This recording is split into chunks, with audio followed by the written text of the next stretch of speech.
चार पंक्तियों से गंगा जमुनी तहजीब की बात करती हूँ। एक दिन मेरे पति ने कहा कि शबिस्ता मैं तुमको दफनाऊं या जलाऊं। मैंने कहा यार टेक्निकल प्रॉब्लम है। अगर जलने की बात करती हूँ तो कहीं मायके वाले नाराज न हो जाए, और दफनाने की बात करूं तो कहीं ससुराल वाले न नाराज हो जाए, कहीं ऐसा न हो कि अपनी भी लाश न्यायालय में रखी रहे, आस्थाओं पर प्रश्न चिन्ह लगते रहे। तो मैंने सोचा कि कौन सी ऐसी चीज है जो दो धर्मों को जोड़ सकती है। तब चार पंक्तियां निकली, सुनिएगा। मैंने विजय जी से कहा कि न तुम हिंदू मुझे लिखना न मुसलमान लिख देना, न तुम हिंदू मुझे लिखना न मुसलमान लिख देना, अगर लिखना जरूरी हो मुझे इंसान लिख देना। और न वेदों की ऋचाएं और न कुरान की आयत को कफन पर मीत मेरे सिर्फ हिंदुस्तान। देखिए इतनी तालियों से काम चलने वाला हमारा नहीं। तालियां एक बार जोर से बजाइए जी, एक बार मुझको लगना चाहिए पहले पंक्ति अपने पे कहते हैं। सुनिए, अभी औरंगजेब की बात की। यकीनन जो भी मुगलिया सल्तनत आई है, आक्रांता बनकर, लुटेरे बनकर, हम उन सब का ऐसे मुस्लिम बीइंग ए मुस्लिम प्रतिकार करते हैं और चार पंक्तियां देते हैं और आपकी तालियां आमंत्रित करते हैं। सुनिएगा कि कृष्ण मंदिर की नो सिरजना चाहिए, आसुरी वंश की वर्जना चाहिए, भीम ताली तो बकरी की में लगे, और सिंह हो तो हमें गर्जना चाहिए, सिंह हो तो हमें गर्जना चाहिए।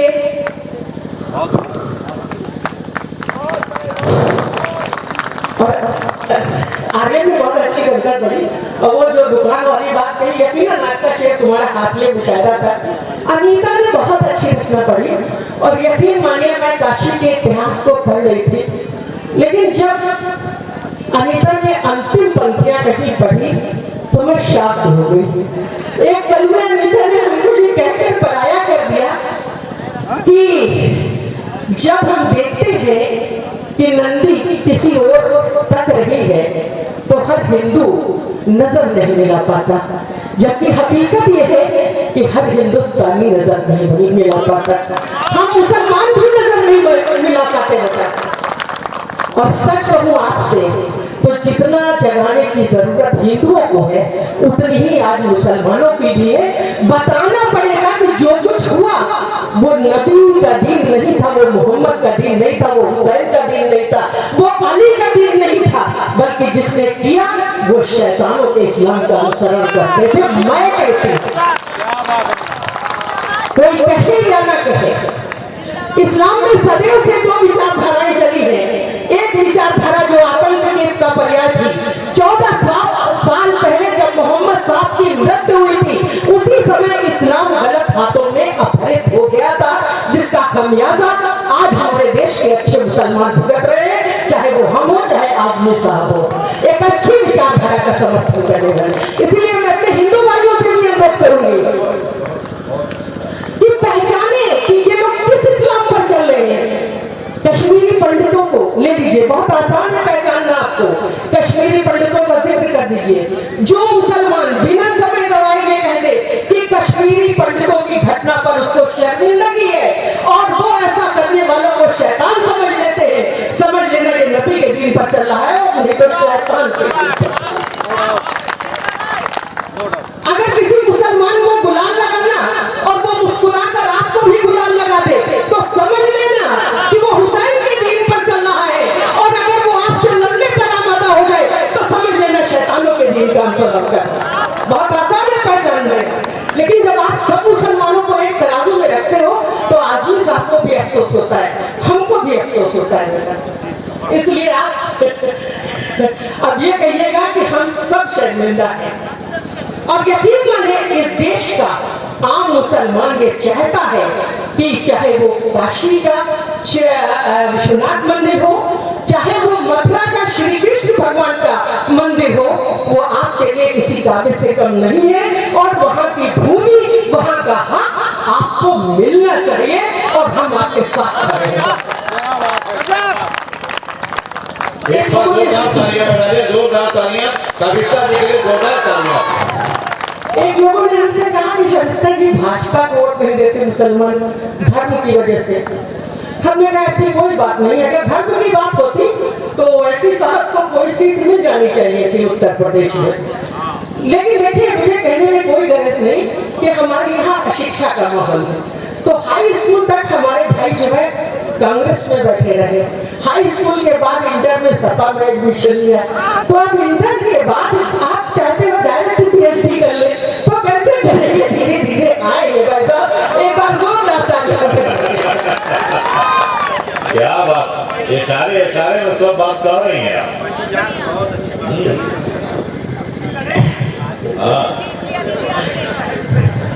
नहीं, हम कहीं से भी चुनाव नहीं लड़ेंगे, राजनीति से हम बहुत दूर हैं। हमारे को बस सिर्फ ये चाहते हैं कि किसी के कहने में लाकर अपने नजरिए से तोड़िए कि हम वही हैं जो कभी रसखान थे, हम वही हैं जो कभी रहीम थे, हम वही हैं जो कभी कबीर थे। बस इसी भावना के साथ मैं रचना कर रही हूँ। ओवैसी की हार ये बता रही है कि इस देश के मुसलमानों में अभी इंसानियत जिंदा है। तो आइए सबसे पहले ओवैसी की बात करते हैं। ओवैसी ने कहा था कि वंदे मातरम नहीं कहूंगा चाहे कोई छुरी रख दे, और मुसलमानों ने उसको हरा कर ये बता दिया कि जो वंदे मातरम नहीं कहता हम उसको वोट नहीं देंगे। पंक्तियां सुनिएगा, ये प्रमाण है हमारी राष्ट्रभक्ति, इससे ज्यादा प्रमाण और क्या दे सकते हैं। तो सबसे पहले ओवैसी जैसे मुसलमानों को 4 पंक्तियां देना चाहते हैं, सुनिएगा कि जो की शाखों से हंसते सुमन तोड़ दे, जो की शाखों से हंसते सुमन तोड़ दे, जो की मजहब को आतंक से जोड़ दे, और भारतीय मां का बंधन जो कर न सके उनसे कह दो हमारा वतन छोड़। ये वंदे मातरम है क्या? बल्कि सुनेगा कि आसुदा का एकता का सभ्यता का भावना का देश का हमारे स्वाभिमान वंदे मातरम, और देश में शहीद हुए देश हित मर मिटे रण बाकुरों का अरमान वंदे मातरम, और रस्सी वाले फन देखो जिसने बनाया हर फांसी वाले तख्ते का गान वंदे मातरम, और माता से ही परिचय बाप का हमें मिला, खून की हमारे पहचान वंदे।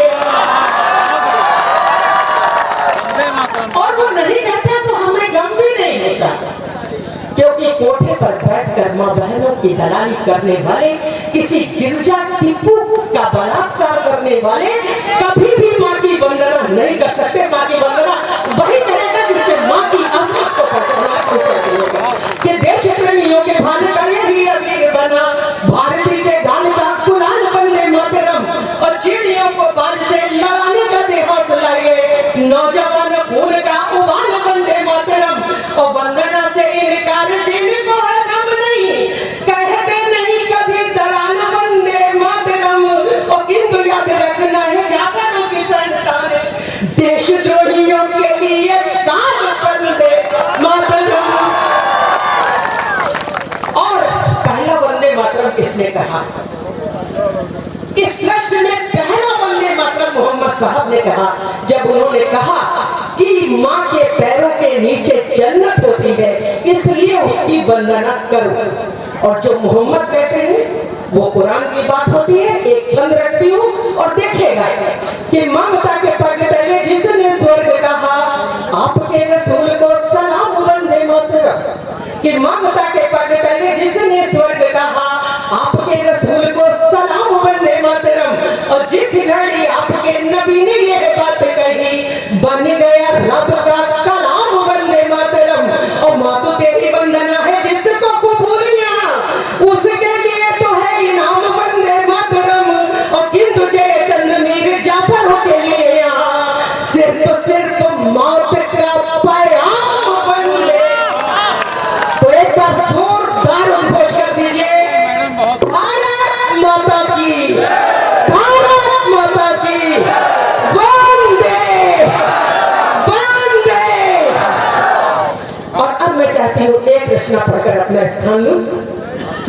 बेटा। जी, तुमने औरंगजेब की बात की जी, मीना बाजार तो नहीं एकदम आप सही मेरा मन कर सही कर देखिए, एक बात बता दूं, मैंने मुगल आक्रांताओं पर बहुत सारी कविताएं लिखी है, चाहे वो चित्तौड़ हो, चाहे वो मीना बाजार हो, और ये मुझे ब्रजेश जी ने नहीं सिखाई है, मेरे बाप सैयद अली कौसर ने सिखाई थी। न तो औरंगजेब से आजमी भाई का कोई नाता है, ना हमारा नाता है, ना हुसैन का इस्लाम मानने वालों का कोई नाता है, क्योंकि अगर होता तो क्या आपने किसी मुसलमान को उसकी कब्र पर फातिहा पढ़ते देखा है? क्या जयंती मनाते देखा है आपने मुसलमानों को किसी भी मुगल आक्रांता की? और अगर नहीं देखा तो मानना पड़ेगा कि राणा प्रताप हमारे है, बाबर या अकबर हमारा नहीं है। झूठे इल्जाम मत लगाइए। सुनिएगा, एक कथा खोलती हूँ। अकबर बादशाह, किसी मुसलमान ने उसको ग्रेट नहीं लिखा, मेरे बाप सैयद अली कौसर ने मुझको बचपन में सिखाया था कि बेटा अकबर को कभी ग्रेट न लिखना, बल्कि Rana Pratap is the great लिखना। और मुझको टेस्ट में 0 नंबर दिए गए एक हिंदू टीचर के द्वारा, लेकिन मैंने कभी अकबर को ग्रेट नहीं लिखा। तब एक रचना उतारती हूँ कि मीना बाजार 6 महीने तक चला और उसके बाद बंद हो गया। किसी ने भी नहीं लिखा कि ये मीना बाजार क्यों बंद हो गया। बस मैं इसी इतिहास के अनकहे बरक को उठाती हूँ और सुनिएगा और नमन करती हूँ उस नारी को जिसके कारण ये मीना बाजार बंद हुआ। सुनिए कि कथा है जब भारत में मुगलों का झंडा फहराता था, कथा है जब भारत में मुगलों का झंडा फहराता था, दिल्ली का एक बादशाह मीना बाजार लगाता था, राजपुतानी स्त्रियों को जबरन वहां बुलाता था, पराधीन राजाओं का सर लज्जा से झुक जाता था कि दुशासन हंस रहा और अर्जुन का पौरुष सोया था। इस स्थिति को देख हिमालय फूट फूट कर रोया था। एक दिन इन बाजारों में आई थी एक सुंदर बाला, आंगन में मां रखता थी यौवन की थी मधुशाला। देखना अनिता, श्रृंगार रस का कवि जब लिखता है कि एक दिन इन बाजारों में आई थी एक सुंदर बाला, आंगन में मां रखता थी यौवन की थी मधुशाला, पीली लहंगा चोली में अप्सरा उतर कर आई थी, या जाड़े की घाम भरा का चुंबन लेने आई थी, और उन्नत वक्षों पर नारंगी आंचल जब लहराता था, अरे मानो मंदिर पर जैसे भगवा झंडा लहराता था।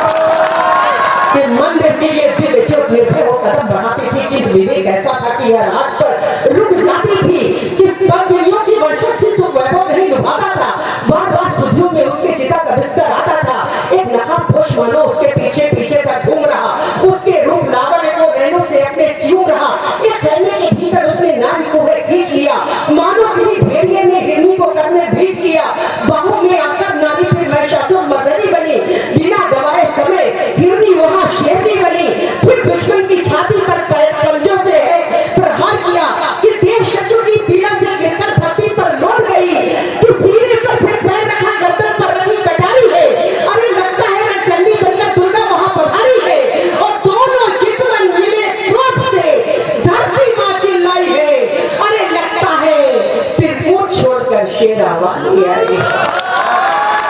नोच लिया बढ़कर नकाब, रानी को आया चक्कर था, उस नकाब के पीछे देखा वो तो राजा अकबर था। बोली रानी समझ गई तेरा मीना बाजार यहाँ, इसके पीछे कामुकता का चलता है व्यापार यहाँ। बोला अकबर रानी तुझको सारे सुख वैभव दूंगा, प्रेम तुझे गिरा दूंगा, हृदय की गागर भर दूंगा। प्रेम शब्द सुनकर रानी ने फिर से अट्टहास किया, प्रेम तुम्हारी की कूटनीति है, कैसा ये परिहास किया। प्रेम क्या है? वैलेंटाइन डे मनाने वाले सोचे कि प्रेम हमारे भारत में है मीरा का दीवानापन, प्रेम हमारे भारत में है मीरा का दीवानापन, प्रेम कन्हैया की बंसी है, राधा का है अल्लड़पन, प्रेम प्रिया का बिंब है जिसका सती बन जाती दर्पण, प्रेम खोज में कस्तूरी के हिरनी का है पागलपन, प्रेम चकोरी से चंदा का मीठा एक अनुबंध बना, और पतिया से स्वाति का कोमल एक संबंध बना। प्रेम मोगरे के जैसा है, खुशो तो महकाता है, और अगर रूठे खुद का एहसास नहीं करवाता है। एक जन्म का नहीं प्रेम तो 7 जन्म का नाता है। प्रेम मेरा पथ के घर से शमशान भूमि तक जाता है, कि प्रेम कठिन फिर में, कि जिसका अपर में हर कोण लगा, अरे राष्ट्र प्रेम के आगे ये सिंदूर प्रेम को दौड़ लगा। सोनक पर नारी का हम इतिहास तुझे बतलाते हैं। एक नारी के शब्द देखिएगा कि सोनक पर नारी का हम इतिहास तुझे बतलाते हैं, काल चक्र को हम अपनी इच्छा अनुसार चलाते हैं,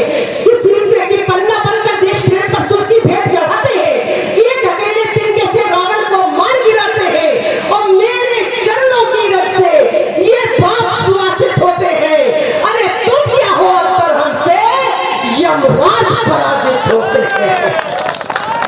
वाह और अब परिचय अपना देने सुनेगा कि मेवाड़ सुता हूँ जो वीरों की जन्मभूमि कहलाता है। किसी भी रचनाकार ने ये नहीं बताया कि हल्दी घाटी को हल्दी घाटी क्यों कहते हैं। उत्तर देने सुनेगा कि मेवाड़ सुता हूँ जो वीरों की जन्मभूमि कहलाता है। खतरे में वो लाख देश की बच्चा लड़ने आता है। कल्याणी का बेटा तैमूरों को मार भगाता है। अंगारों से खेलूं तो सुन जौहर वो कहलाता है कि सूर्य किरण है नाम हमारा, लाज हमारा गहना है। सांगा का नाम सुना होगा, अकबर वो बाबा अपना है। सांगा की पोती को अब इतिहास नया एक रचना है। मुंह से तेरे बाबा के घावों पर मरहम रखना है। और मेरे बाबा के भैसे पीली घाटी की माटी है, इसीलिए उस घाटी को सब कहते हैं हल्दी घाटी है। और तेरी गंदी शानों को मैं आज पसंद कर रख दूंगी। अरे मैं सूर्यवंश की छत्राणी इतिहास मैं सूर्यवंश के छत्राणी इतिहास बदल कर रख दूंगा। कि थर-थर कांप उठा माता, कि थर-थर कांप उठा। अकबर बोला माता उपकार करो। देखिए बहुत डरपोक होते हैं जो कर्म करते हैं, वो बहुत डरपोक होते हैं, बहुत जल्दी डर जाते। सुनेगा कि थर-थर कांप उठा। अकबर बोला माता उपकार करो, प्राण दान मुझको दे दो, मेरा भी कुछ उद्धार करो। सुनता हर अपराध क्षमा एक माही तो कर पाती है। शक्ति दायिनी दया तुझे इस बेटे पर न आती है।